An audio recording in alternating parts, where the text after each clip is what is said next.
If you've been on TikTok for a while, you must have heard about a ton of Africans telling you that Europeans stole Africa's resources. Now, there's a lot to say about that. First and foremost, most of these resources are still in Africa, and they're not being stolen by Europeans. They're actually being sold to Europeans by the African state leadership. Your own elites are robbing you. It's not us doing it, not anymore. The real issue, of course, is why aren't Africans using their own resources to do things?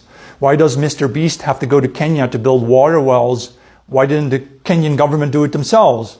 I suppose the Kenyan government could have done it themselves. They just chose not to do it. Nigeria is now a country of almost 220 million people, the largest country in Africa. But they only produce about 10% of the electricity that a small country like Hungary. Hungary only has 10 million people, but they produce 10 times as much electricity as Nigeria does. I mean, I know you want to have your Wakanda, right? But do you expect white people to give it to you? No, you're supposed to build it yourself.